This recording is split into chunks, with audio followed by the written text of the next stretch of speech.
ہم تو رکھتے ہیں مسلمانوں کا دین،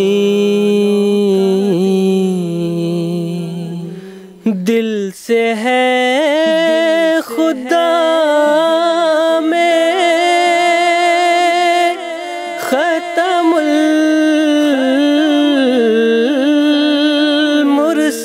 المرسلین، دل سے ہے خدا میں ختم المرسلین،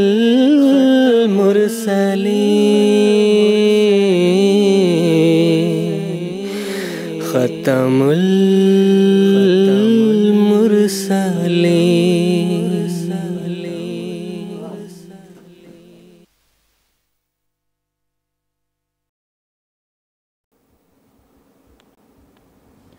اعوذ باللہ من الشیطان الرجیم، بسم اللہ الرحمن الرحیم۔ ناظرین کرام، السلام علیکم ورحمۃ اللہ وبرکاتہ۔ ناظرین، آج 8 مارچ 2025 عیسوی ہفتے کا دن ہے۔ انڈیا میں اس وقت رات کے 10 بجے ہیں اور GMT کے مطابق اس وقت سہ پہر کے 4:30 بجے ہیں، اور ناظرین یہ وقت ہے پروگرام راہ ہدیٰ کا۔ ناظرین، قادیان دارالایمان سے اپنے لائیو ڈسکشن پروگرام راہ ہدیٰ کے 4 ایپیسوڈز پر مشتمل سیریز کے ساتھ ہم آپ کی خدمت میں حاضر ہیں۔ آج کا یہ ایپیسوڈ اس سیریز کا پہلا ایپیسوڈ ہے۔ ناظرین، اس مکمل سیریز میں ہم قرآن مجید کے فضائل و امتیازات کے موضوع پر بات چیت کریں گے۔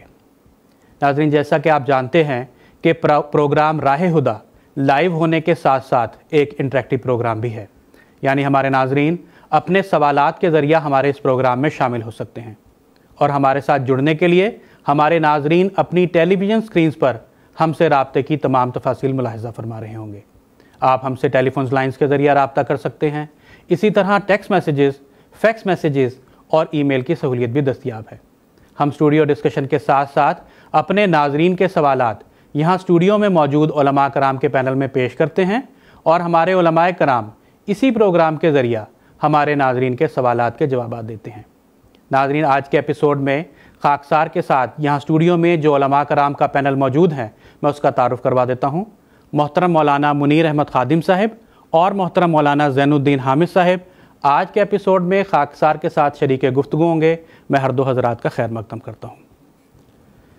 ناظرین، آج کل ہم رمضان المبارک کے مقدس ماہ میں سے گزر رہے ہیں، جس کے بارے میں اللہ تعالیٰ نے فرمایا ہے شہر رمضان الذی انزل فیہ القرآن، رمضان کا مہینہ جس میں قرآن اتارا گیا ہے۔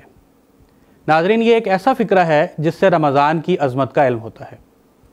ہم اس ایپیسوڈ میں اس ماہ مقدس میں نازل ہونے والی کتاب قرآن مجید کے بارے میں کچھ بیان کریں گے، جس کے متعلق اللہ تعالیٰ مزید فرماتا ہے کہ قرآن مجید ایک عظیم ہدایت کے طور پر اتارا گیا ہے، اسی میں ایسے کھلے نشانات اور حق و باطل میں فرق کرنے والے امور ہیں۔ اس مختصر سی تمہید کے بعد خاکسار آج کے ایپیسوڈ کا سب سے پہلا سوال محترم مولانا منیر احمد خادم صاحب سے پوچھنا چاہتا ہے کہ قرآن مجید میں فرمایا گیا ہے کہ رمضان المبارک میں قرآن مجید اتارا گیا تھا، تو سوال یہ ہے کہ غار حرا میں قرآن مجید کے نزول کا جو آغاز ہوا تھا اس پر کچھ روشنی ڈالیں۔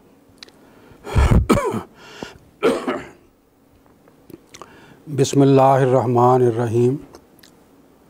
خاکسار آپ کے اس سوال کا جواب دینے سے پہلے تمہیدی طور پر یہ عرض کرنا چاہتا ہے کہ اللہ تعالیٰ کے جس قدر بھی انبیاء ہدایت کا نور لے کے اس زمین پر آتے رہے، اللہ تعالیٰ نے بچپن سے ہی ان کو اپنی گود میں لے لیا تھا، اور ہم یہ کہہ سکتے ہیں کہ اس کی رحمانیت کے تقاضے کے تحت ان کی آبیاری خدا تعالیٰ خود کرتا رہا ہے۔ چنانچہ حضرت صلی اللہ علیہ وسلم جو کہ سردار انبیاء خاتم النبیین صلی اللہ علیہ وسلم تھے، ان کے لیے اللہ تعالیٰ کی جو رحمتیں ہیں، اس کا جو فضل ہے، اس کی جو پرورش ہے روحانی، وہ کس قدر عظیم ہوگی۔ چنانچہ بچپن سے ہم دیکھتے ہیں کہ حضرت صلی اللہ علیہ وسلم جب اپنی رضائی والدہ کے گھر میں تھے تو یہ ایک واقعہ ہے جو صحیح مسلم میں بھی ریکارڈ ہوا ہے کہ ایک مرتبہ جبرائیل، جب آپ غالباً 4 سال کی عمر کے تھے، وہ جبرائیل آئے اور آ کے آپ کے سینے کو چاک کیا اور آپ کے سینے سے کچھ علائشیں وغیرہ نکال کے پھر اس کو سی دیا. اور یہ جو واقعہ ہے اس کو حضرت صلی اللہ علیہ وسلم کے جو رضائی بھائی حضرت حلیمہ سعدیہ رضی اللہ تعالیٰ عنہا کے جو بیٹے اور ان کے ساتھ اور بھی کچھ آتا ہے کہ بچے اور جو کھیل رہے تھے ان سب نے دیکھا اور وہ دیکھ کر بھاگے اور جا کے اطلاع دی کہ ہمارا جو قریشی بھائی ہے اس کو کچھ لوگ آئے اور انہوں نے اس کا آ کر سینہ چاک کر دیا. تو دراصل یہ جو واقعہ ہوا یہ ایک کشفی واقعہ تھا جس میں کہ خدا تعالیٰ کی خاص تجلی کے ذریعہ حضرت صلی اللہ علیہ وسلم کے سینے کی صفائی کی گئی اور وہ کشفی نظارہ ایسے پھیل گیا کہ وہ ان بچوں نے بھی دیکھا. اور پھر آپ صلی اللہ علیہ وسلم کی شروع کے ایام اور جوانی کے ایام میں آپ سے ایک مرتبہ پوچھا گیا کہ کیا آپ نے بھی کبھی مورتیوں کے آگے سر جھکایا یا یہ ہے کہ کبھی شراب کو ہاتھ لگایا؟ تو آپ صلی اللہ علیہ وسلم نے فرمایا کہ اللہ تعالیٰ نے شروع سے ہی میرے دل میں اس کے لیے نفرت پیدا کر دی تھی. میں نے کبھی بھی مورتی کے آگے اپنے سر کو نہیں جھکایا اور کبھی بھی شراب کو یا اس طرح کی بری چیزیں ہیں ان کو ہاتھ نہیں لگایا. تو یہ خدا تعالیٰ کی پرورش تھی. وہ اپنے جس طرح شیر خوار بچہ ہوتا ہے اس کو ماں اپنے گود میں لے لیتی ہے، اس طرح اللہ تعالیٰ اپنے انبیاء کو گود میں لے لیتا ہے. اور اس کے بعد آپ صلی اللہ علیہ وسلم جوان ہوئے، بڑھاپے کی دہلیز میں آپ نے قدم رکھا. تو اس موقع پر ان ایام میں آپ کو بس ایسا لگتا تھا جیسے کوئی گمشدہ چیز کی آپ تلاش کر رہے ہیں. قرآن مجید نے بھی اس کا ذکر فرمایا کہ وَوَجَدَكَ ضَالًّا فَهَدَىٰ، تجھے اپنی محبت میں سرگرداں پایا تو تجھے ہدایت دی.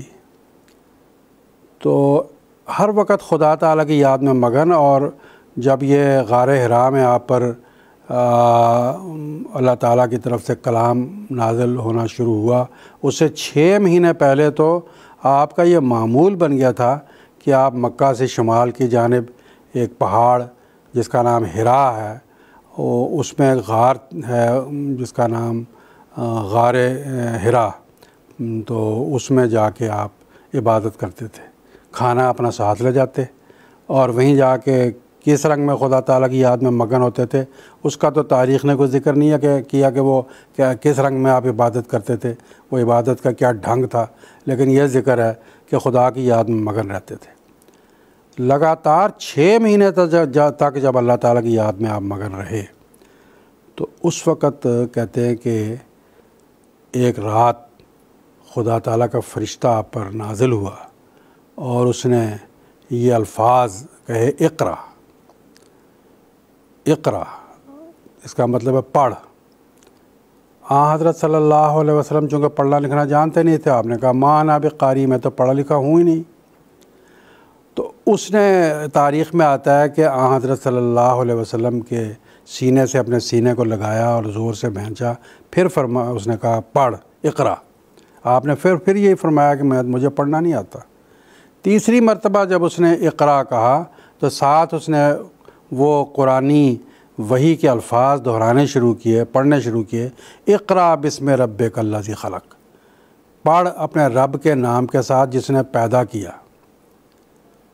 اقرا بسم ربک الذی خلق، خلق الانسان من علق، انسان کو علق سے پیدا کیا، ایک لوتھڑے سے پیدا کیا. آگے فرمایا اقرا وربک الاکرم الذی علم بالقلم، پڑھ اپنے رب کے نام کے ساتھ جس نے انسان کو معزز بنایا. اور انسان کو کی عزت کو اور شرف کیوں ہے اس کے لیے؟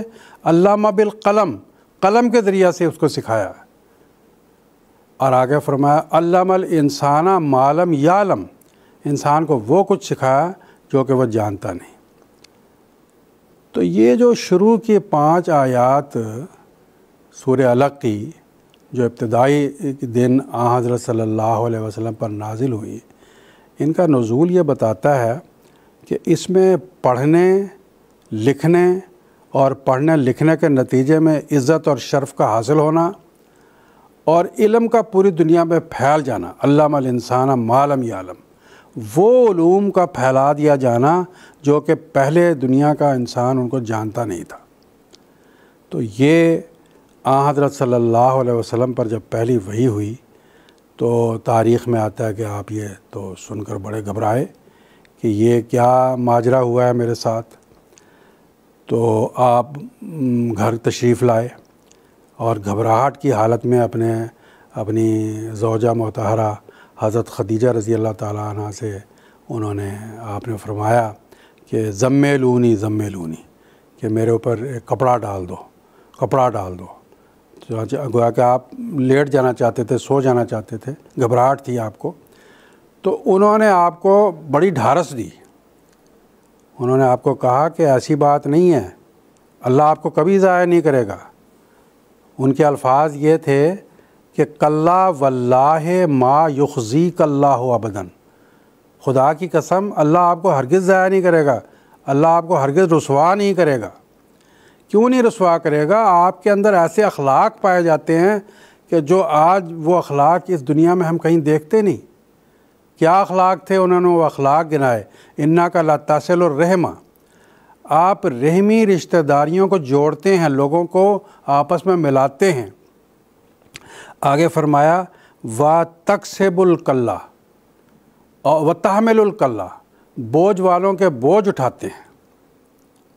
اور آگے آپ نے مزید یہ فرمایا کہ آپ جو ہیں تصدق الحدیث، جو بات کرتے ہیں سچی کرتے ہیں، آپ نے کبھی آج تک جھوٹ نہیں بولا۔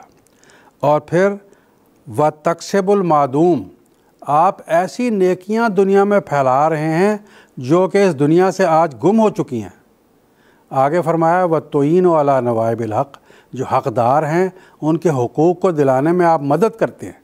یعنی ایسے اخلاق فاضلہ حضرت صلی اللہ علیہ وسلم کے اندر آپ کے نبوت کے زمانے سے پہلے ہی پائے جاتے تھے۔ روشنی چمکنے کے لیے تیار کھڑی ہوئی تھی۔ چنانچہ وہ جو روشنی ہے اس کا نزول غار حرا میں جو ہوا تو وہ کب ہوا؟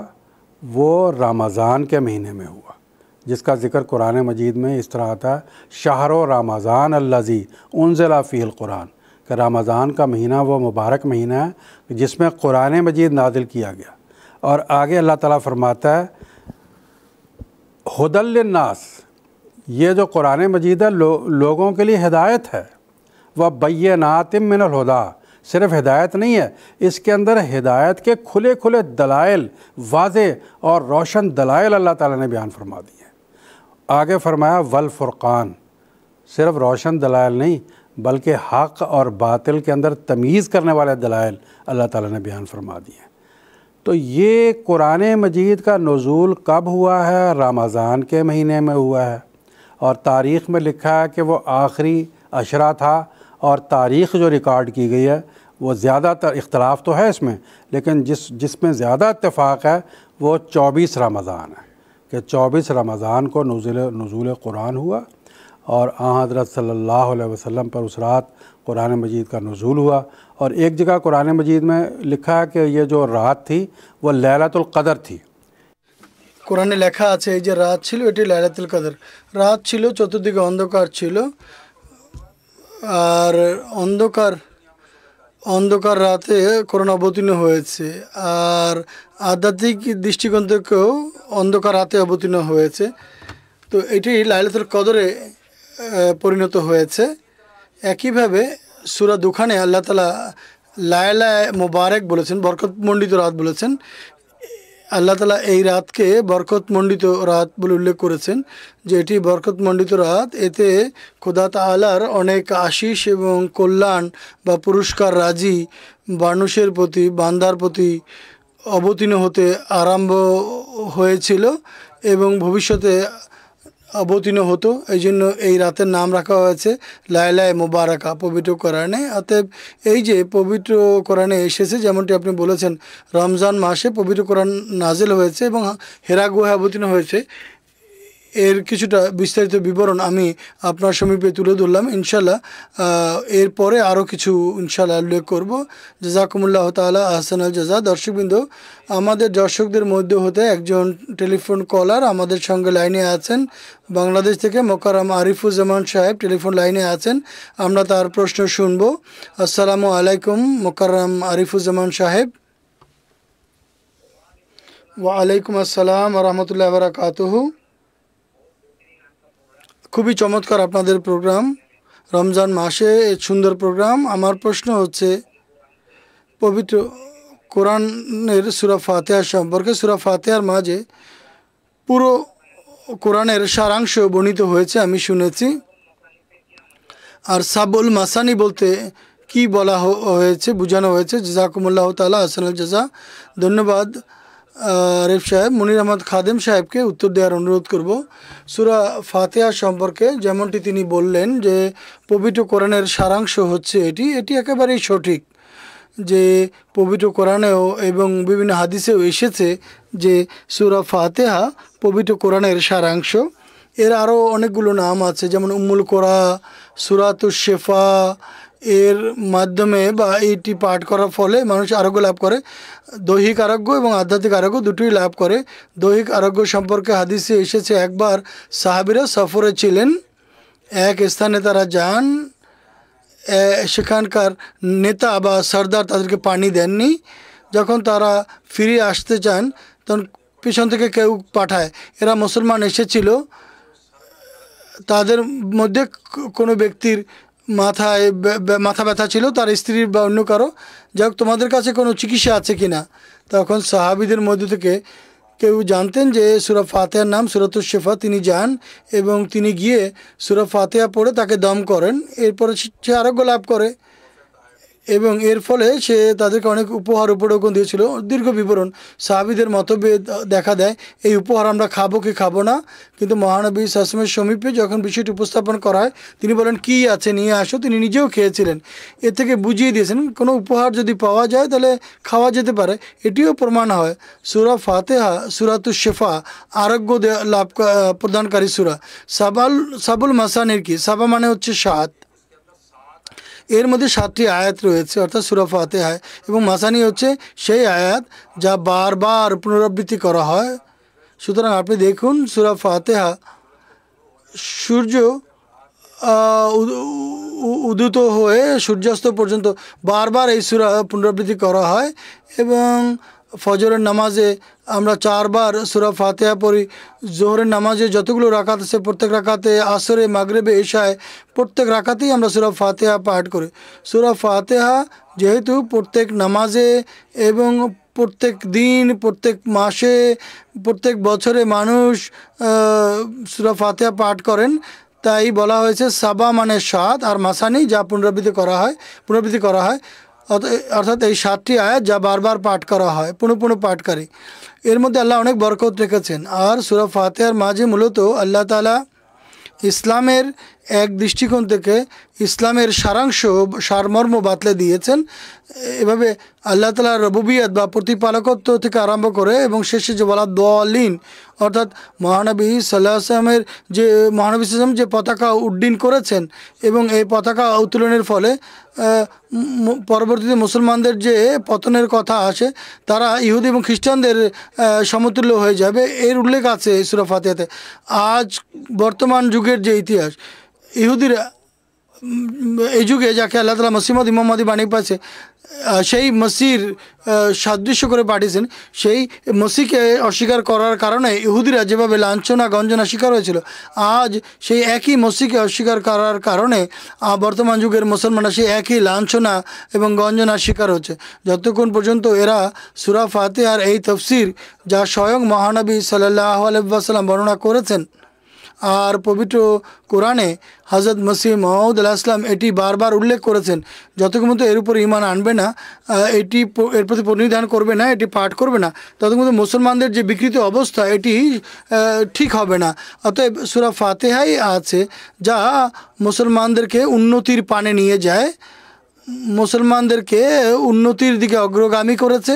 আর সূরা ফাতিহাই সেই সূরা যাতে বলা হয়েছে যে কিভাবে মুসলমানদের মাঝে অধঃপতন আসবে। আর সূরা ফাতিহাই আছে যা আমাদের বলছে সেই যে অধঃপতন বা পতনের যুগ এটি আবার কিভাবে পাল্টাবে। ততক্ষণ পর্যন্ত এটি পাল্টাবে না বা পরিবর্তন হতে পারে না যতক্ষণ পর্যন্ত মুসলমানরা আগমনকারী ইমাম মাহদি এবং প্রতি মসির প্রতি ঈমান এনে নিজেদের তকদিরকে, ভাগ্যকে নিজেরা পরিবর্তন না করবে। জাযাকুমুল্লাহু তাআলা আহসানুল জাযা। দর্শকবৃন্দ, আরও একটি প্রশ্ন আমরা টেক্সট মেসেজের মাধ্যমে পেয়েছি, আমরা সেই প্রশ্নটি এখানে পড়ে শোনাচ্ছি। ভারত থেকে মোকাররম বশির আহমদ সাহেবের প্রশ্ন হচ্ছে যে সন্তান যখন মা গর্ভবতী হয় বা সন্তানের আমরা লাভের প্রত্যাশা করি, তার পক্ষ থেকে ফিতনা দেওয়া যাবে কিনা। ফিতনা যতটুকু সম্পর্ক যারা উপস্থিত আছে, বাচ্চা বড়, তাদের সবার জন্য ওয়াজিব, যারা এখনও জন্ম হয়নি তার জন্য আবশ্যক নয়। কিন্তু কেউ যদি ইনামাল আমালু বিন্নিয়াত, সে যদি দরিদ্রদের কল্যাণের জন্য সদকা হিসেবে প্রদান করে দিতে পারে, এতে দিতে কোনো সমস্যা নেই, কিন্তু এটি ওয়াজিব নয়। কিন্তু কেউ যদি তার অনাগত সন্তানের জন্য দিতে পারেন তাহলে সে অবশ্যই সওয়াব লাভ করবেন, সদকার পুরস্কার তো পাবেনই। যাই হোক, অনুষ্ঠানকে এগিয়ে নিয়ে যাব। পরবর্তী প্রশ্ন মোহতরম মৌলানা জাহিদুল আহমেদ সাহেবের কাছে। পবিত্র রমজান এবং পবিত্র কোরআনের মধ্যে এক গভীর সম্পর্ক আছে। এই পবিত্র মাসে পবিত্র কোরআন তেলাওয়াত করার সম্পর্কে আমাদের কিছুটা আলোকপাত করবেন। বিসমিল্লাহির রহমানির রহিম। ধন্যবাদ আপনাকে। শাহরু রমাদান আল্লাযী উনজিলা ফীহিল কোরআন, রমজান মাস সেই মাস যে মাসে পবিত্র কোরআন অবতীর্ণ হয়েছে বা যে মাসে পবিত্র কোরআন অবতীর্ণ করা হয়েছে। এর অর্থ হচ্ছে সেই অবস্থা। এর যে বিস্তারিত বিবরণ মোহতরম মৌলানা মুনির আহমদ খাদেম সাহেব সবিস্তারে উল্লেখ করেছেন, বলেছেন, সেদিকে আমি আর যেতে চাই না। যা হোক, পবিত্র কোরআন এর রমজান মাসের সঙ্গে এক বিশেষ সম্পর্ক আছে। রমজান মূলত রমজ থেকে উদ্ভূত। দুটি রমজ, অর্থাৎ রমজ বলা হয় প্রচণ্ড উত্তাপকে। হযরত মসিহ ইসলাম বলেছেন যে এমন প্রচণ্ড গরম যেখানে পাথরও গলে যায়, এমন প্রচণ্ড গরম। পবিত্র কোরআনের শিক্ষার মূল উদ্দেশ্য মানুষের মাঝে রমজানের মতো এক অবস্থা সৃষ্টি করা, অর্থাৎ একদিকে আল্লাহ তাআলার ভালোবাসার উত্তাপ মানুষের মাঝে সৃষ্টি হবে, যার ফলে সকল আরাম আয়েশ থেকে মুক্ত হবে, সকল কামনা বাসনা এবং নোংরা চিন্তাভাবনা জ্বলে পুড়ে ছারখার হয়ে যাবে, আর খোদা তাআলার ভালোবাসা তার হৃদয়ে জাগরুক হবে। আর দ্বিতীয়ত, আল্লাহর বান্দাদের প্রাপ্য অধিকার প্রদানের প্রতি তাদের মনোযোগ নিবদ্ধ হবে, তারা যেন পুরো মনোযোগের সাথে আল্লাহর বান্দাদের সেবা করতে উঠে পড়ে লাগে। এইটি হচ্ছে দুটি রমজের সমন্বিত রূপ। পবিত্র কোরআন এই রমজানে অবতীর্ণ করা হয়েছে। পবিত্র কোরআনের অবতরণ করার মূল উদ্দেশ্য হচ্ছে এটি। পবিত্র কোরআন পাঠ করার যতটুকু সম্পর্ক এই রমজানে, যেহেতু রমজানে পবিত্র কোরআন অবতীর্ণ হওয়া শুরু হয়েছে, আর 23 বছর সময়কালে ধীরে ধীরে পবিত্র কোরআন অবতীর্ণ হতে থেকেছে এবং এটি সম্পূর্ণ হয়েছে। হাদিস অধ্যয়ন করলে আমরা জানতে পারি যে হযরত জিবরাইল আলাইহিসসালাতু ওয়াস সালাম প্রতি বছর রমজানের রাতে মহানবীর কাছে আসতেন এবং মহানবী সাল্লাল্লাহু আলাইহি ওয়াসাল্লামের সঙ্গে পবিত্র কোরআন পুনরাবৃত্তি করতেন। যতটুকু অংশ বা যতটুকু আয়াত অবতীর্ণ হতো বছর জুড়ে, তা তিনি রমজান মাসে পুনরাবৃত্তি করতেন মহানবী সাল্লাল্লাহু আলাইহি ওয়াসাল্লামের সঙ্গে মিলে। একইভাবে প্রতি বছর, এমনকি মহানবী সাল্লাল্লাহু আলাইহি ওয়াসাল্লামের জীবনের শেষ বছর, যে বছর তিনি ইন্তেকাল করেছেন, সেই বছর হযরত জিবরাইল আলাইহিস সালাম আসেন এবং পবিত্র কোরআন পুনরাবৃত্তি করেন 2 বার। এই সম্পর্কে একটি হাদিস বলবো, একটি আয়াত উপস্থাপন করব। আর পবিত্র কোরআন তেলাওয়াতের যতটুকু সম্পর্ক, অগণিত আয়াত এমন পাওয়া যায় যাতে আল্লাহ তাআলা রীতিমতো আদেশ দিয়েছেন যে কিছুই ওহী করা হয়েছে তা তোমরা তেলাওয়াত করো, পাঠ করো। এই যুগে হযরত আকদাস মসিহ মাউদ আলাইহিস সালাম বলেছেন, পবিত্র কোরআনে 700 আদেশ নিষেধ আছে। যদি এর মধ্যে হতে মানুষ একটি আদেশকে উপেক্ষা করে, সে নিজের হাতে নিজের জন্য মুক্তির দ্বার রুদ্ধ করে দেয়। তাই আল্লাহ তাআলা মানুষের হেদায়েতের জন্য পবিত্র কোরআন অবতীর্ণ করেছেন। যদি মানুষ এই কোরআন পাঠ না করে, এর তেলাওয়াত না করে, এর বিধি নিষেধ সম্পর্কে কীভাবে সে অবহিত হতে পারে আর এর বিধিনিষেধ কি সম্পর্কে কোরআন পাঠ করার মাধ্যমে সে অবহিত হতে পারে।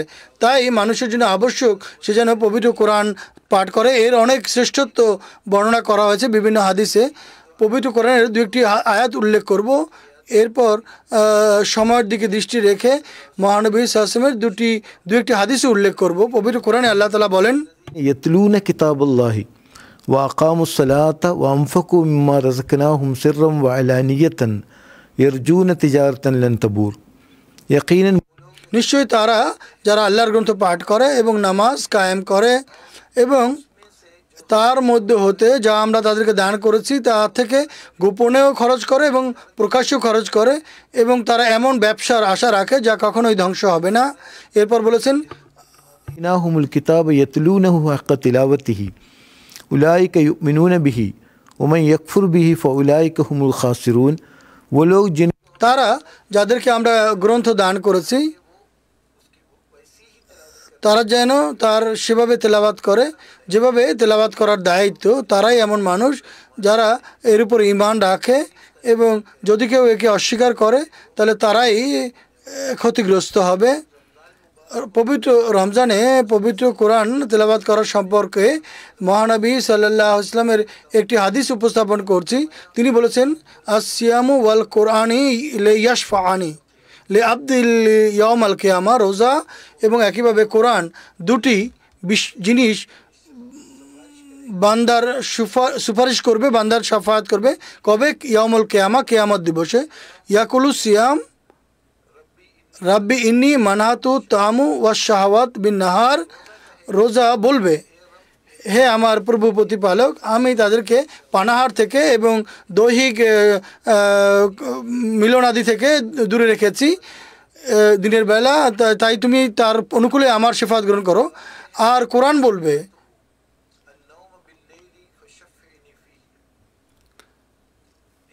হে আমার প্রভু প্রতিপালক, আমি তাকে ঘুম থেকে দূরে রেখেছি, রাতের বেলা সে দিন রাত পবিত্র কোরআন তেলাওয়াত করতে দেখছে।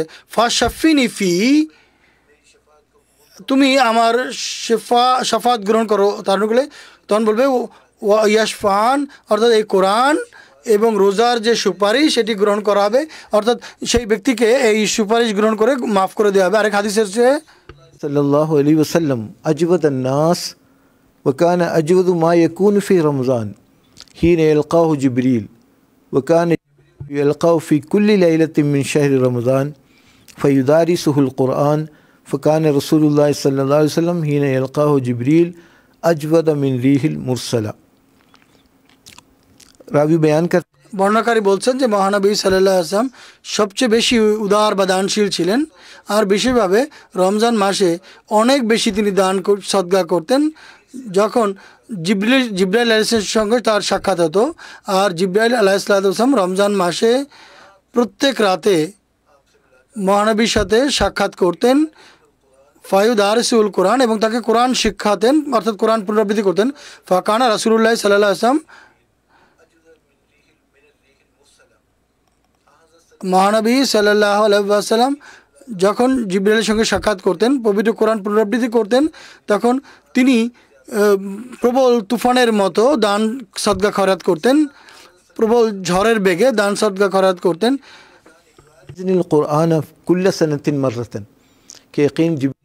নিশ্চয়ই জিবরাইল আলাইহিস সালাম প্রতি বছর আমার সাথে পবিত্র কোরআন পুনরাবৃত্তি করতেন বা কোরআনের আয়াত অবতীর্ণ করতেন, কিন্তু এ বছর দুবার তিনি আসেন এবং আমার সঙ্গে কোরআন দুবার পুনরাবৃত্তি করেন। এরপর হুজুর বলেন,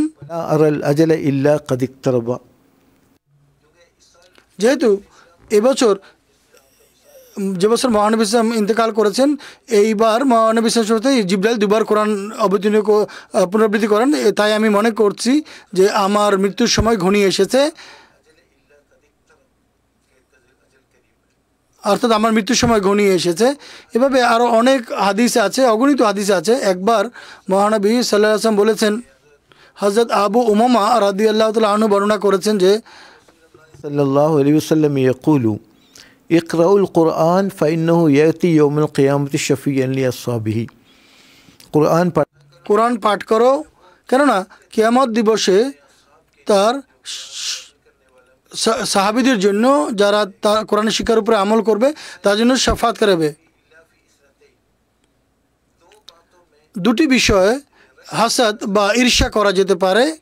একটি অর্থাৎ দুই ব্যক্তি সম্পর্কে ঈর্ষা করা যেতে পারে। এক হচ্ছে সেই ব্যক্তি যাকে আল্লাহ কোরআন দান করেন আর তিনি পবিত্র কোরআন তেলাওয়াত করেন রাতের এবং দিনের বিভিন্ন সময়। আরেক হচ্ছে সেই ব্যক্তি যাকে আল্লাহ তাআলা ধন সম্পদ দান করেছেন এবং তিনি তা দিনে এবং রাতের বিভিন্ন অংশে আল্লাহ রাস্তায় ব্যয় করে। এই উভয় ব্যক্তি ঈর্ষার যোগ্য। তো এর থেকেও পবিত্র কোরআনের তেলাওয়াতের গুরুত্ব মহানবী সাল্লাল্লাহু আলাইহি ওয়াসাল্লামের বক্তব্যের আলোকে সুস্পষ্ট হয়। এরপর বলছেন কোরআন মাজিদ, পবিত্র কোরআনের একটি শব্দও যে পড়বে, একটি অক্ষরও যে পড়বে, সে তার প্রতিদান পাবে। আর সে একটা অক্ষর পড়লে 10 গুণ সওয়াব পাবে। আর তিনি বলছেন যে আমি কথা বলছি না যে আলিফ লাম মিম এই তিনটি একটি অক্ষর, বরং আলিফ লাম মিম এই তিনটি ভিন্ন ভিন্ন অক্ষর। অর্থাৎ যে ব্যক্তি তেলাওয়াত করে একটি অক্ষরের স্বভাব তিনি লাভ করেন। আল্লাহ তাআলা সব ধরনের কল্যাণে তাকে ভূষিত করেন। এ ধরনের আরও অগণিত আদিস এবং হাদিস রয়েছে। আমি হযরত আকদাস খলিফাতুল মসিহ রাবে রাহিমাহুল্লাহ, খলিফাতুল মসিহ আল খামেস আদিল্লাহ বিন নাসলে আজির একটি উদ্ধৃতি এই সম্পর্কে আপনাদের সামনে উপস্থাপন করব।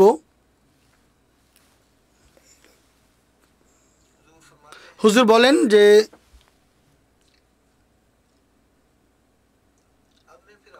আমি এখন পুনরায় মূল বক্তব্যের দিকে আছি।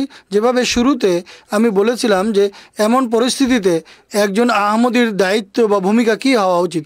প্রথম কথা হচ্ছে, আহমদী যখন বয়াত করেন বা এই অঙ্গীকার করেন যে আমি আধ্যাত্মিক পরিবর্তনের উদ্দেশ্যে যুগ ইমামের হাতে বয়াত করছি, তখন আপনি এই বিষয়ের প্রতি মনোযোগ নিবদ্ধ করবেন যে আমি আল্লাহ তাআলার সঙ্গে আমাকে সম্পর্ক নিবিড় করতে হবে। অর্থাৎ তার সত্যিকার বান্দায় পরিণত হলেই এই সম্পর্ক নিবিড় হতে পারে। ইবাদতের মান উন্নত করলেই এটি লাভ হতে পারে। দ্বিতীয়ত, এই শিক্ষার প্রতি যেন মনোযোগ নিবদ্ধ থাকে যা পবিত্র কোরআন আকারে আল্লাহ দান করেছেন।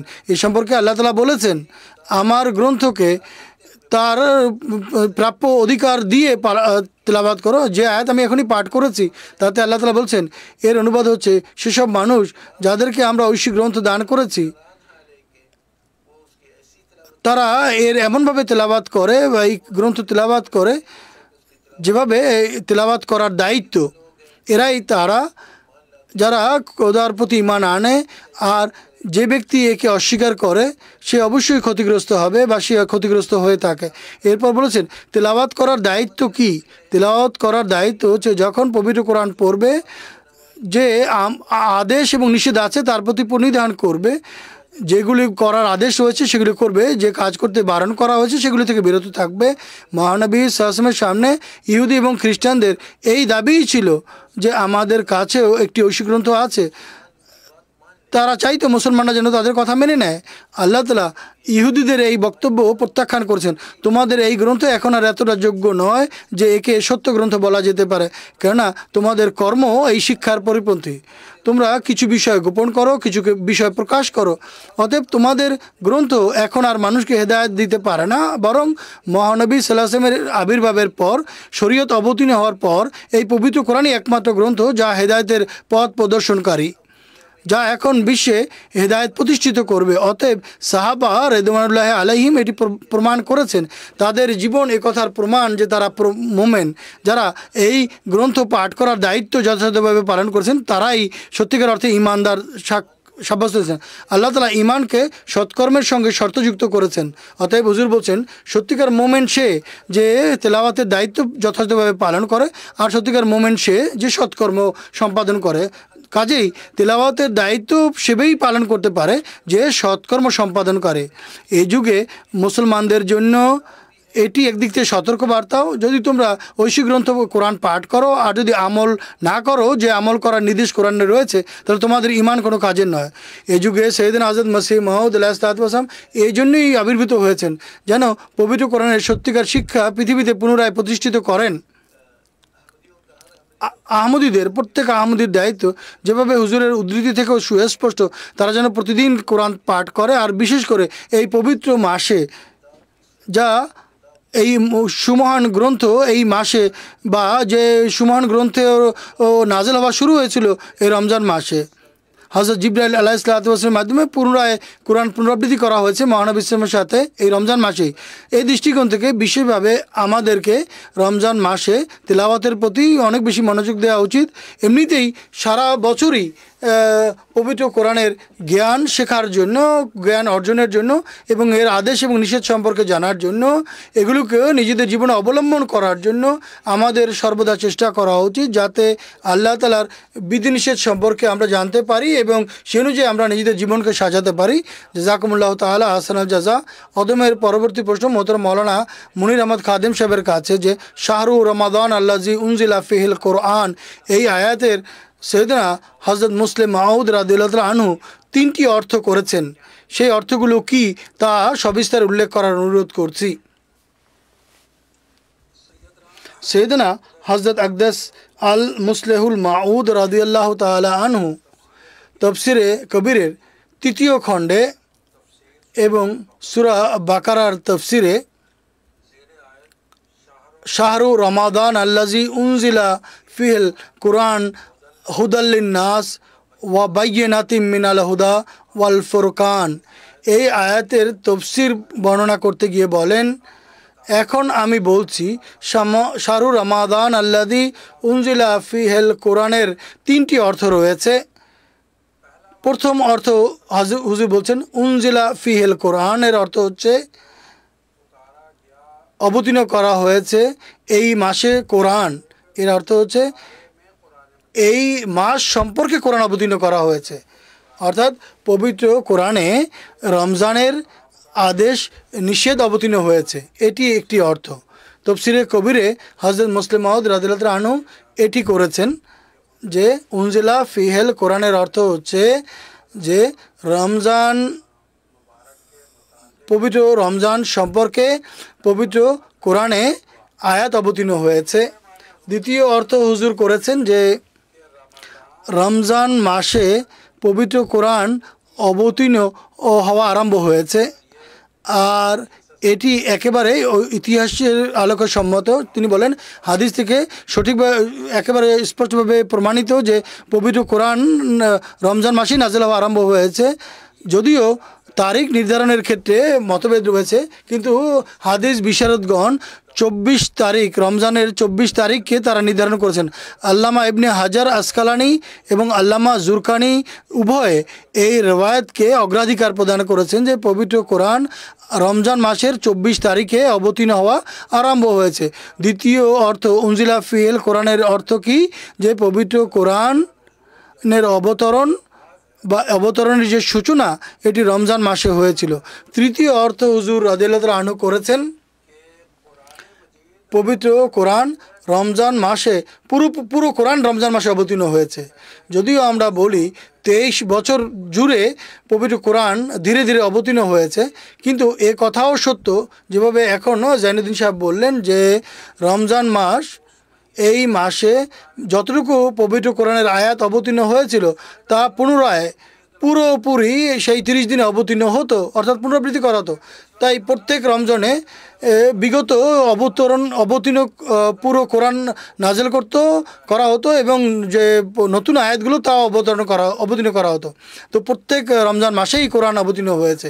এই দৃষ্টিকোণ থেকে আমরা বলতে পারি পবিত্র কোরআন, পুরো কোরআনের অবতরণ রমজান মাসে হয়েছে। সুতরাং এই হাদিস যা এখন মৌলভী সাহেব বর্ণনা করেছেন, এটি দলিল হিসাবে হযরত মুসলিম মাউদ রাদিয়াল্লাহু আনহু উপস্থাপন করেছেন যে তিনি বলেন রমজান মাসে পবিত্র কোরআন অবতীর্ণ করা হয়েছে, যেভাবে বিভিন্ন হাদিসে হযরত আয়েশা রাদিয়াল্লাহু তাআলা আনহা কর্তৃক বর্ণিত হয়েছে যে মহানবী সাল্লাল্লাহু আলাইহি ওয়াসাল্লাম মৃত্যুর সময়, অন্তিম সময় হযরত ফাতেমা রাদিয়াল্লাহু তাআলা আনহাকে বলেন, জিবরাইল আলাইহিসসালাতু ওয়াসসালাম আমাকে পবিত্র কোরআনের পুনরাবৃত্তি করান বছরে একবার, কিন্তু এবছর আমাকে দুবার পবিত্র কোরআন অবতীর্ণ করেছে, আমার প্রতি পবিত্র কোরআন দুবার অবতীর্ণ হয়েছে। এরপরে তিনি বলেন যে আমার মনে হয় যে এটি আমার জীবনের শেষ বছর। এই হাদিস থেকে কি প্রমাণ হয় যে প্রতি বছর পবিত্র কোরআনের যতটুকুই পূর্বে অবতীর্ণ হতো তা পুরো আবার রমজানে অবতীর্ণ হতো, পুরো রমজানে পুরো অবতীর্ণ কোরআন আবার পুনরায় অবতীর্ণ হতো। হযরত মুসলিম রাদিয়াল্লাহু আনহু বলেন পবিত্র কোরআনের পূর্ণতা আর পবিত্র কোরআনের অবতীর্ণ হওয়া সমাপ্তি এর সম্পর্কও পবিত্র রমজান মাসের সঙ্গে রয়েছে। এরপর তিনি বলছেন যে তিনি এ সম্পর্কে এরপর আরেকটি হাদিস উল্লেখ করে বলেন, হযরত মুসলিম মাউদ রাদিয়াল্লাহু আনহু বলেন এতে কোনো সংশয় সন্দেহ নেই যে রমজান ছাড়া অন্যান্য মাসেও পবিত্র কোরআন অবতীর্ণ হয়েছে, কিন্তু পবিত্র রমজান মাসের এই বৈশিষ্ট্য রয়েছে যে পবিত্র কোরআন পূর্বে যতটুকু অবতীর্ণ হয়েছিল বছর জুড়ে জিবরাইল আলাইহিসসালাতু ওয়াসসালাম তা মহানবী সাল্লাল্লাহু আলাইহি ওয়াসাল্লামের সাথে মিলে পুনরাবৃত্তি করতেন এই রমজান মাসে। অন্য ভাষায় পুরো কোরআন তার প্রতি এই রমজান মাসে পুনরায় অবতীর্ণ হতো। এটি বুখারী কিতাব বাদুল ওয়াহিতে এই হাদিসটি বর্ণিত হয়েছে।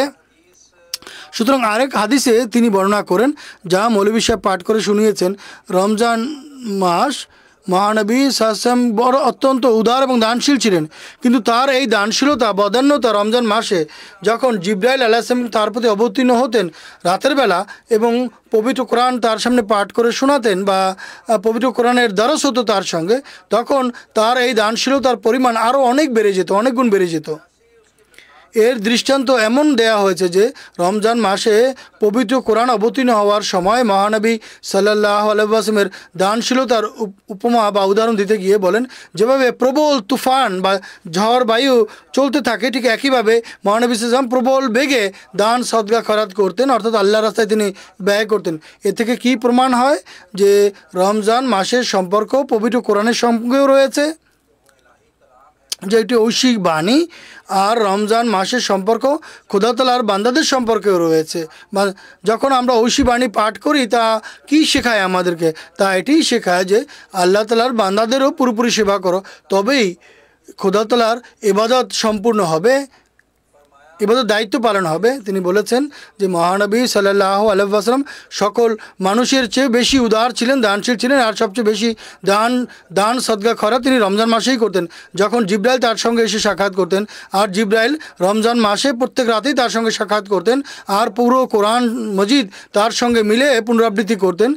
সেই দিনগুলোতে মহানবী সাল্লাল্লাহু আলাইহি ওয়াসাল্লাম বৃষ্টি বহনকারী বায়ুর চেয়েও দ্রুত বেগে দান সদকা খয়রাত করতেন। হযরত মুসলিম মাউদ বলছেন, এই উদ্ধৃতির আলোকে এটি প্রমাণিত যে পবিত্র কোরআনের সূচনা হয়েছিল রমজান মাসে, আর এরপর প্রত্যেক মাসে যতটুকু কোরআন সে সময় পর্যন্ত অবতীর্ণ হতো জিবরাইল পুনরায় তা মহানবী সাল্লাল্লাহু আলাইহি ওয়াসাল্লামের সাথে মিলিত হয়ে পুনরাবৃত্তি করতেন। এই রেওয়ায়তকে দৃষ্টিপথে রেখেও আমরা বলতে পারি যে পুরো কোরআনই রমজান মাসে অবতীর্ণ হয়েছে, বরং কয়েকটি অংশ, বিভিন্ন অংশ অসংখ্যবার অবতীর্ণ হয়েছে। বরং আমরা এভাবে বলতে পারি যে মহানবী সাল্লাল্লাহু আলাইহি ওয়াসাল্লামের আবির্ভাবের পর যদি 23টি রমজান তার জীবনে আসে, তাহলে কতক আয়াত এমন ছিল যা কমপক্ষে 23 বার অবতীর্ণ হয়েছে, কতক আয়াত 22 বার অবতীর্ণ হয়েছে, কতক আয়াত 21 বার, কতক 20 বার।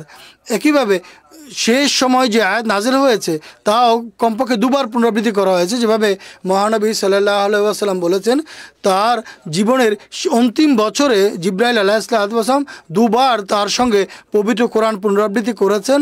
আর এটি পবিত্র কোরআনের আলোকে প্রমাণিত যে ফেরেশতা যে কাজই করে তা খোদা তাআলার নির্দেশে করে থাকেন।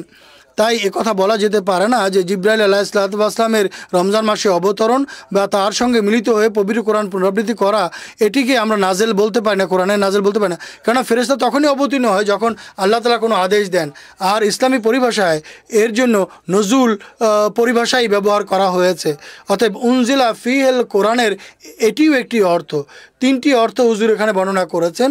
তার উল্লেখ করে আমি সবশেষে কথাই বলবো যে হযরত মুসলিম মাউদ রাদিয়াল্লাহু তাআলা আনহু তাফসিরে কবির যে রচনা করেছেন এবং যা তার বিভিন্ন দরসের সংকলন, যেগুলোকে সংকলন করে তফসির নাম দেওয়া হয়েছে, এটি হযরত মুসলিম মাউদ রাদিয়াল্লাহু তাআলা আনহু সম্পর্কে আল্লাহ তাআলার যে ইলহাম ছিল তাতে বলা হয়েছিল যে তার মাধ্যমে খোদা তাআলার বাণীর মাহাত্ম্য প্রকাশিত হবে, ইসলামের শ্রেষ্ঠত্ব আর খোদার বাণীর মাহাত্ম্য প্রকাশিত হবে। সেই মুসলিম মাউদ রাদিয়াল্লাহু তাআলা আনহু যিনি খোদার বাণীর মাহাত্ম্য প্রকাশ করেছেন এবং যা আজ এক ভান্ডার হিসেবে আমাদের হাতে আছে। তাই আমি এই সুযোগকে কাজে লাগিয়ে আমাদের আহমদী যুবকদেরকে বলবো, আপনারা বিশেষভাবে এই পবিত্র মাসে তফসিরে কবির অধ্যয়ন করার প্রতি অবশ্যই মনোযোগ নিবদ্ধ করবেন। আর যেখানে যেখানে মসজিদে তফসিরে কবিরের দরজ দেওয়া হয় সেখানে বেশি বেশি জামাতের সদস্যদের উপস্থিত হওয়া উচিত। আল্লাহ তাআলা আমাদের সবাইকে এর তৌফিক দান করুন, আমিন। জাযাকুমুল্লাহু তাআলা আহসানুল জাযা। অনুষ্ঠানের ধারাবাহিকতায় পরবর্তী প্রশ্ন মোহতরম মাওলানা জাইনুদ্দিন আহমেদ সাহেবের কাছে রাখবো। পবিত্র কোরআন নাজেল হওয়ার সাথে সাথে মহানবী সাল্লাল্লাহু আলাইহি ওয়াসাল্লাম একে বিন্যাস করার, একে সাজানোর, সংকলন করার কি ব্যবস্থা নিয়েছিলেন? বিসমিল্লাহির রহমানির রহিম। পবিত্র কোরআন যেহেতু এক চিরস্থায়ী শরীয়ত আর চিরকালের জন্য মানুষের পথ নির্দেশনার জন্য আল্লাহ অবতীর্ণ করেছেন, আর কিয়ামত পর্যন্ত সকল পথ নির্দেশনার জন্য এবং মানুষের জন্য উপদেশ এতে রয়েছে, তাই একে হুবহু সুরক্ষা করা আবশ্যক ছিল। আল্লাহ তাআলা বলছেন, ইন্না নাহনু নাজ্জালনা যিকরা ওয়া ইন্না লাহু লাহাফিজুন। আমরা এই জিকির অর্থাৎ কোরআনকে অবতীর্ণ করেছি, নাজেল করেছি এবং আমরা অবশ্যই এর সুরক্ষা করব, হেফাজত করব। যদিও এর পূর্বে আরও অনেক গ্রন্থ অবতীর্ণ হয়েছে অনেক নবীদের উপরে, কিন্তু সেসব গ্রন্থ সম্পর্কে এমন কোনো প্রতিশ্রুতি ছিল না আল্লাহ তাআলার। এর কারণ হলো ওইসব ঐশী গ্রন্থ, পবিত্র কোরআনের পূর্বে যতগুলো ঐশী গ্রন্থ অবতীর্ণ হয়েছে তা সাময়িক যুগ এবং সাময়িক জাতির জন্য, অর্থাৎ বিশেষ জাতির জন্য এবং বিশেষ যুগের জন্য এর শিক্ষা প্রযোজ্য ছিল।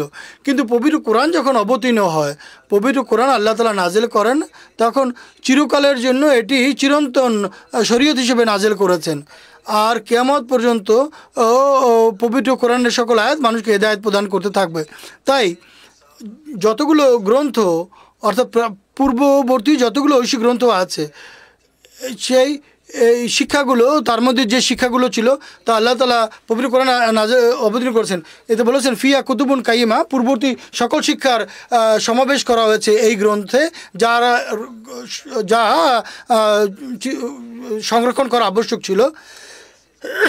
তাই যেভাবে এই কোরআন অবতীর্ণ হয়েছে ঠিক সেভাবেই একে সংরক্ষণ করা আবশ্যক ছিল। দুটি উপায়ে সুরক্ষা করা যেতে পারে। একটি হচ্ছে আক্ষরিক অর্থে, যেভাবে কোরআন অবতীর্ণ হয়েছে সেই বাক্যকে, সেই শব্দে তার যেন সুরক্ষা করা হয়। আর দ্বিতীয় হেফাজত হচ্ছে এর অর্থগত হেফাজত। এর অর্থগত সুরক্ষার যতটুকু সম্পর্ক, আল্লাহ তাআলা এমন ব্যবস্থা করেছেন, প্রত্যেক যুগে এমন লোক বা এমন মানুষ আল্লাহ তাআলা সৃষ্টি করেছেন যারা পবিত্র কোরআনের জ্ঞান আবিষ্কার করেছেন। মিন শাইইন, আর এই যুগে হযরত আকদাস মসিহ মাউদ আলাইহিসসালাতু ওয়াস সালামের মাধ্যমে পবিত্র কোরআনের যে জ্ঞান প্রকাশ পেয়েছে এবং তার খলিফাদের মাধ্যমে যেভাবে এখনই উল্লেখ করা হয়েছে, এটি তুলনাবিহীন। পবিত্র কোরআনের জ্ঞানের উন্মেষ, এগুলি কোরআনের এই ভবিষ্যৎবাণী অনুযায়ী মিন শাইইন ইল্লা, আক্ষরিক হেফাজতের যতটুকু সম্পর্ক, এ সম্পর্কে আমি কিছুটা বলতে চাইব। পবিত্র কোরআনের আলোকেও এবং হাদিসের আলোকে এবং অন্যান্য ঐতিহাসিক সাক্ষ্য প্রমাণের আলোকে এটি সুস্পষ্ট যে মহানবী সাল্লাল্লাহু আলাইহি ওয়াসাল্লাম পবিত্র কোরআনের সূচনা লগ্ন থেকে যেভাবে ওহী নাজিল হতো, অবতীর্ণ হতো, তিনি ওহী লেখানোর ব্যবস্থা করতেন। প্রথমত পবিত্র কোরআনে একটি আয়াত উপস্থাপন করছি প্রমাণস্বরূপ, সূরা ফুরকানের আয়াত এটি। এবং সূরা ফুরকান সম্পর্কে যে প্রাচ্যবিদ যারা মানে যে এটি প্রাথমিক যুগের সূরা, অর্থাৎ দ্বিতীয় বা তৃতীয় নববীতে এই সূরা অবতীর্ণ হয়েছে। এই সূরায় কাফেরদের সম্পর্কে যে রেওয়ায়েত বর্ণনা করা হয়েছে, ওয়াকালু, कुरान के मुतालिक वो क्या कहते এই কোরআন সম্পর্কে তারা কি বলে? सातिरुल इक्ततबहा फय्यतुमला अलैहि बुकरतम वासीला। उन लोगों ने कहा লোকেরা বলে, কাফেরা বলে, এটি তো পূর্ববর্তী লোকদের গল্প কাহিনী। মহানবী সাল্লাল্লাহু আলাইহি ওয়াসাল্লাম এটি লিখিয়েছেন বা রচনা করেছেন এবং সকাল সন্ধ্যা এগুলো তার সামনে পাঠ করা হয়। ইকতাতাবাহা, এখানে লেখার উল্লেখ করা আছে। অর্থাৎ এই আয়াত থেকে এটি জানা যায় সেই যুগের কাফের যারা পবিত্র কোরআনের অস্বীকারী ছিল তারা বলতো এটি ঐশী কোনো বাণী নয়, বরং এটি পূর্ববর্তী লোকদের গল্প কাহিনী বর্ণনা করা হচ্ছে, আর মহানবী সাল্লাল্লাহু আলাইহি ওয়াসাল্লাম এটি লেখাচ্ছেন। ইকতাতাবাহা শব্দটি আছে এই আয়াতের মধ্যে, যে মহানবী সাল্লাল্লাহু আলাইহি ওয়াসাল্লাম এই ব্যবস্থা করেছিলেন। নবুয়তের সূচনা লগ্ন থেকেই তিনি তার ওহী লেখানোর ব্যবস্থা করেছিলেন। অতএব এর থেকে প্রমাণ হয় পবিত্র কোরআন শুরু থেকেই লেখা হচ্ছিল। কেননা সূরা ফুরকান যেমনটি আমি বলেছি প্রাথমিক সূরাগুলির একটি সূরা। এরপর মহানবী সাল্লাল্লাহু হাদিস থেকে আমরা প্রমাণ পাই যে তার রীতি ছিল যখনই কোনো আয়াত অবতীর্ণ হতো তিনি কাতেবে ওহীদের তিনি কাতেব বা লেখক নিযুক্ত করে রেখেছিলেন। এটি এ কথার প্রমাণ পবিত্র কোরআন রীতিমতো লেখানোর ব্যবস্থা ছিল।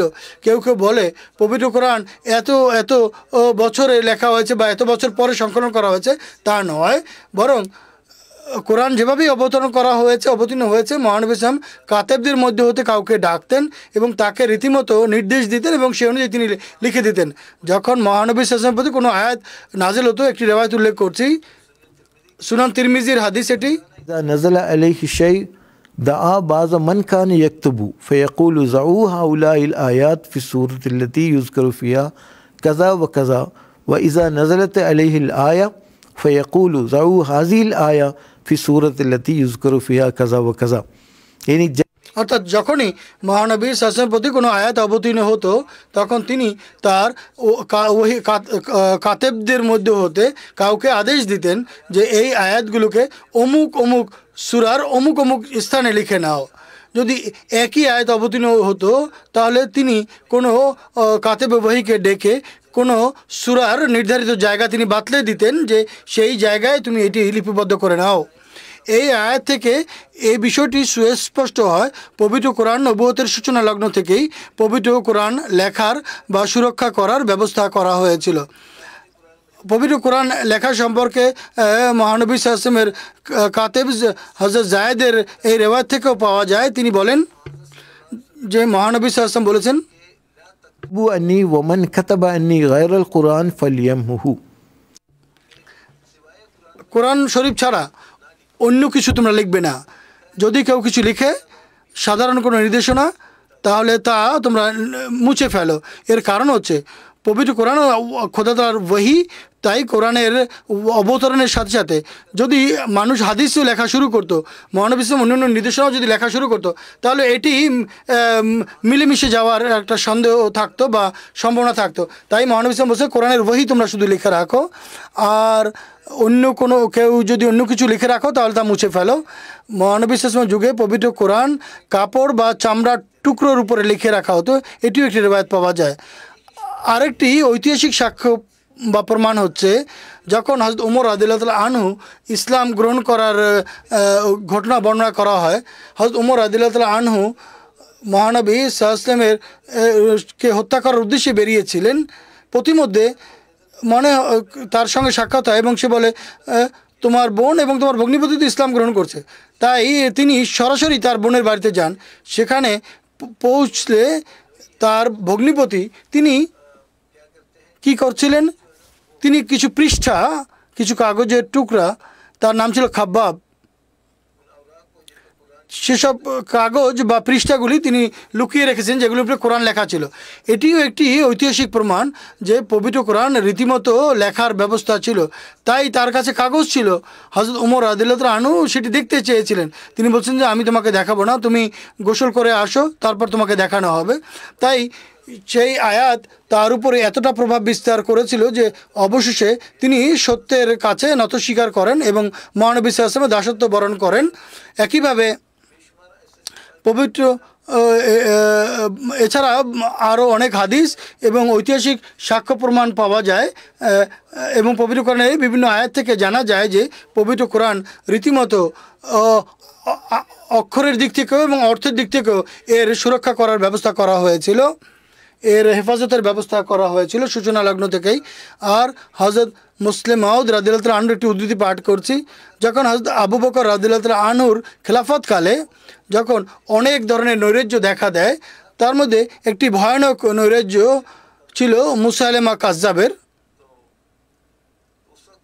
তখন ইয়ামামার যুদ্ধ, যে বিখ্যাত যুদ্ধ হয়েছিল, যে রক্তপাত হয়েছিল মুসলমান এবং মুসাইলামা কাজ্জাবের সহ মর্মীদের সমমনাদের মাঝে, তখন 700 জন কারি এবং হাফেজ এই ইমামার যুদ্ধে শহীদ হয়েছিলেন। যখন এই হৃদয় বিদারক ঘটনা ঘটে, তখন উমর রাদিয়াল্লাহু তাআলা আনহু হযরত আবু বকর সিদ্দিক রাদিয়াল্লাহু তাআলা আনহুর সমীপে উপস্থিত হয়ে এই প্রস্তাব দেন যে এখন পবিত্র কোরআন আমাদের সংকলন করা উচিত। সংকলন করার অর্থ হচ্ছে যে পবিত্র কোরআন এক জায়গায় ছিল না তা নয়, বরং বিভিন্ন মানুষের কাছে, বিভিন্ন সাহাবীর কাছে পুরো কোরআন লিখিত আকারে ছিল, কিন্তু সেগুলোকে একটি খণ্ডে সংকলন করা। কেননা হাফেজদের নিহত হওয়ার পর পবিত্র কোরআনের কোনো আয়াত যেন নষ্ট না হয়ে যায়, হারিয়ে না যায়, তাই হযরত আবু বকর সিদ্দিক রাদিয়াল্লাহু তাআলা আনহু হযরত ওমর রাদিয়াল্লাহু তাআলা আনহুর পরামর্শ অনুযায়ী পুরো কোরআন সংকলন করার তিনি আয়োজন করেন এবং পুরো গ্রন্থ আকারে লেখার ব্যবস্থা করেন। এবং এটি তৃতীয় খেলাফতের যুগে হযরত ওসমান রাদিয়াল্লাহু তাআলার যুগে এই কাজ সম্পন্ন হয়। হযরত খলিফাতুল মসিহ সানি রাদিয়াল্লাহু তাআলা আনহুর একটি উদ্ধৃতি এই সম্পর্কে উপস্থাপন করব। হুজুর বলেন ইয়ামামার যুদ্ধ সম্পর্কে, হুজুর বলেন কোরআন সংকলন করার ঐতিহাসিক প্রেক্ষাপট উল্লেখ করতে গিয়ে তিনি বলেন, মহানবী সাল্লাল্লাহু আলাইহি ওয়াসাল্লামের মৃত্যুর অব্যবহিত পরে মুসাইলামা যে বিদ্রোহ সৃষ্টি করে 1 লক্ষ সৈন্য নিয়ে মদিনার উপরে আক্রমণ করেছিল এবং তাদের মোকাবিলা করার জন্য আবু বকর রাদিয়াল্লাহু তাআলা আনহু হযরত খালিদ বিন ওয়ালিদ রাদিয়াল্লাহু তাআলা আনহুকে 13,000 মুসলিম সৈন্যসহ প্রেরণ করেছিলেন। তখন অনেক নতুন মুসলমান, নবাগত মুসলমানদের দুর্বলতার কারণে লাগাতার মুসলমানদের পরাজিত হতে হয়েছেন। খালিদ বিন ওয়ালিদ কোরআন শরীফের হাফেজ সাহাবীদের পৃথক করে দেন এবং তাদের সংখ্যা ছিল 3,000। এই 3,000 কোরআনের হাফেজ এত জোরালোভাবে মুসাইলামা কাজ্জাবের সেনাদের উপর আক্রমণ করেন যে তাদেরকে পশ্চাৎপদ হতে হয় এবং একটি নির্ধারিত জায়গায় গিয়ে সীমিত হতে হয় এবং অবশেষে তার সৈন্যরা ধ্বংস হয়ে যায়। এই যুদ্ধে 500 জন কারি এবং হাফেজ নিহত হয়। 500 জন কোরআনের হাফেজ যখন এই যুদ্ধে শহীদ হন, তখন হযরত ওমর রাদিয়াল্লাহু তাআলা আনহু হযরত আবু বকর সিদ্দিক রাদিয়াল্লাহু তাআলা আনহুর কাছে যান এবং তার কাছে গিয়ে বলেন পবিত্র কোরআন একই খণ্ডে সংকলন করা উচিত। হযরত আবু বকর সিদ্দিক রাদিয়াল্লাহু তাআলা আনহু প্রথমে এই বিষয়টি মানতে অস্বীকার করেন, কিন্তু অবশেষে হযরত ওমরের প্রস্তাব মেনে নেন। হযরত যায়েদ বিন সাবেত রাদিয়াল্লাহু তাআলা আনহুকে এই কাজের দায়িত্ব দেন, তিনি যেন মহানবী সাল্লাল্লাহু আলাইহি ওয়াসাল্লামের জীবদ্দশায় পবিত্র কোরআন তিনি লিখতেন আর কোনো সাহাবীকে তাকে সাহায্য করার জন্য নির্ধারণ করেন। হাজার সাহাবী যারা কোরআনের হাফেজ ছিলেন, কিন্তু পবিত্র কোরআন লেখার সময় হাজার সাহাবীকে এক জায়গায় সমবেত করা অসম্ভব ছিল। তাই হযরত আবু বকর রাদিয়াল্লাহু তাআলা আনহু নির্দেশ দেন পবিত্র কোরআনকে লিখিত যে নুসখা আছে সেখান থেকে কপি করা হোক এবং সঙ্গে সঙ্গে এই শব্দান্ত অবলম্বন করা হবে পবিত্র কোরআনের 2 জন কোরআনের হাফেজ তারা যেন এই আয়াতগুলো সঠিক কিনা তার সত্যায়ন করেন। যে গ্রন্থ এক গ্রন্থে সংকলন করা হয়নি, অনেক সাহাবী তা লিখতেন এবং বিভিন্ন অংশে তারা বিক্ষিপ্ত বিচ্ছিন্ন ছিল, সেগুলোকে এক খণ্ডে সংকলন করার জন্য কারো সমস্যা দেখা দিতে পারে, কিন্তু এমন ব্যক্তি যার সমস্যা দেখা দিতে পারে কি, যে স্বয়ং মহানবী সাল্লাল্লাহু আলাইহি ওয়াসাল্লামের যুগে পবিত্র কোরআন লেখার দায়িত্ব পালন করেছেন এবং কোরআনের হাফেজ ছিলেন। আর যখন কোরআন প্রতিদিন পাঠ করা হতো, তাই এটি কি হতে পারে যে এই কোরআনের সংকলনে কোনো ভুল দেখা দিবে আর অন্য কোনো হাফেজ সেই ভুল ধরতে পারবে না? যদি এই ধরনের সাক্ষীর ক্ষেত্রে সন্দেহ করা হয়, তাহলে পৃথিবীতে অন্য আর কোনো দলিল প্রমাণ অবশিষ্ট থাকে না। অতএব হযরত খলিফাতুল মসিহ আউয়াল রাদিয়াল্লাহু তাআলা আনহু এই কথাও বলেছেন যে হযরত ওসমান রাদিয়াল্লাহু তাআলা আনহুকে জামিউল কোরআন বলা হয়, এ কথা ঠিক নয়। শুধু ওসমানের সঙ্গে সঙ্গে তাকে যদি শায়েক বলা হয় কোরআনের, তাহলে এটি ঠিক আছে। অর্থাৎ তার খেলাফতের কালে ইসলাম দূর দূরান্ত পর্যন্ত ছড়িয়ে পড়েছিল, তাই তিনি এই কোরআনের কপি করিয়ে মক্কা, মদিনা, সিরিয়া, বসরা এবং বিলাদ বিভিন্ন স্থানে তিনি প্রেরণ করেছিলেন। আর সংকলন তো আল্লাহ তাআলার শিক্ষা অনুযায়ী, আল্লাহ তাআলার ইচ্ছা অনুযায়ী মহানবী সাল্লাল্লাহু আলাইহি নিজেই করেছিলেন। যেভাবে আল্লাহ তাআলা নিজেই কোরআন শরীফে আয়াত নাযিল করেছেন যে এটি জমা করা, এটি পাঠ করাও আল্লাহ তাআলার ইচ্ছা ছিল। যেভাবে আল্লাহ তাআলা কোরআন নাযিল করেছেন, সেভাবে আজ পর্যন্ত এটি সুরক্ষিত আছে। এবং কেননা এটি চিরস্থায়ী শরীয়ত, তাই স্বয়ং আল্লাহ তাআলা এর হেফাজত বা সুরক্ষার প্রতিশ্রুতি দিয়েছেন। দর্শকবৃন্দ, এর সঙ্গে আজকের পর্ব শেষ হতে যাচ্ছে।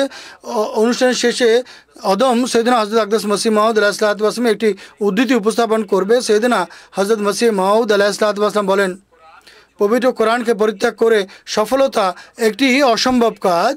এটি এমন এক সফলতা, আর এমন সফলতা এটি কল্পিত বিষয় যার সন্ধানে এরা রত।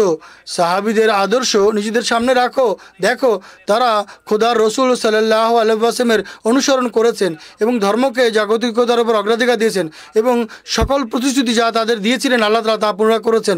শুরুতে তাদের বিরোধিতা হয়েছে, তারা বাইরে স্বাধীনভাবে বেরোতে পারতো না আর রাজা বাদশার দাবি করতো, কিন্তু মহানবী সাল্লাল্লাহু আলাইহি ওয়াসাল্লামের আনুগত্যে বিলীন হয়ে তারা সেই সব কিছু লাভ করেছেন যা শত শত বছর ধরে তাদের অংশ ছিল না। মালফুজাত প্রথম খণ্ড, রাবা থেকে প্রকাশিত প্রথম খণ্ড।